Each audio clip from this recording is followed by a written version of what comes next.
Bonjour,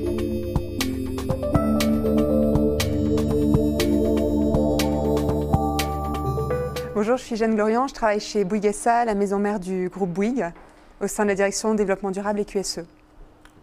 Et moi je suis Sylvain Coutier, président fondateur d'ATF Gaïa, entreprise qui reconditionne et qui donne une seconde vie au matériel informatique en fin de vie en favorisant l'accès à l'emploi de personnes en situation de handicap.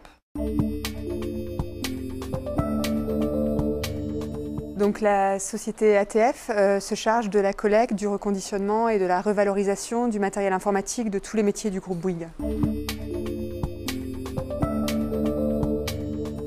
La société ATF a été retenue suite à un appel d'offres qu'on a mené au niveau du groupe Bouygues. Donc, il y avait à peu près 8 sociétés consultées, beaucoup de grandes entreprises ou de grands groupes. Je crois que la société ATF était la plus petite société de l'appel d'offres.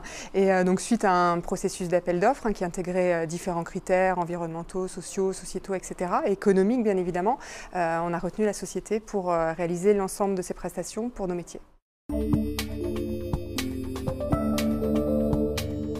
Pour nous, c'est extrêmement valorisant.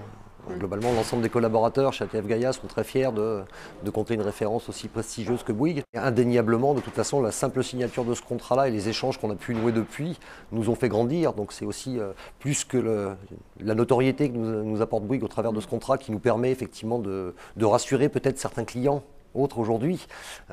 Elle est de ce point de vue-là, mais aussi dans la manière dont eux nous ont fait progresser et nous ont fait nous professionnaliser pour répondre à leurs besoins.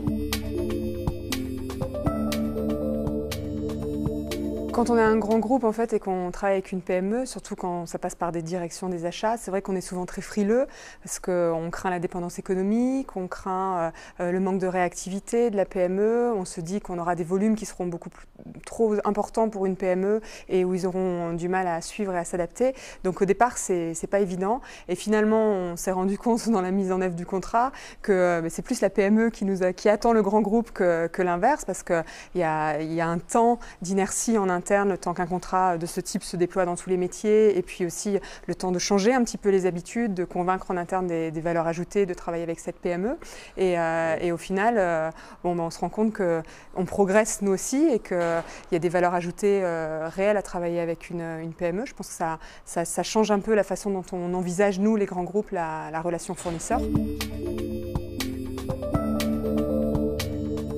Souvent, on regarde plutôt les contraintes avant de regarder les valeurs ajoutées qu'on pourrait retirer. Ouais. Et c'est vrai qu'aujourd'hui, ce contrat pour nous, il est bénéfique. Et je pense que voilà, il faut oser travailler un peu différemment, prendre des risques. Et pour nous, en tout cas, aujourd'hui, c'est tout bénéfique.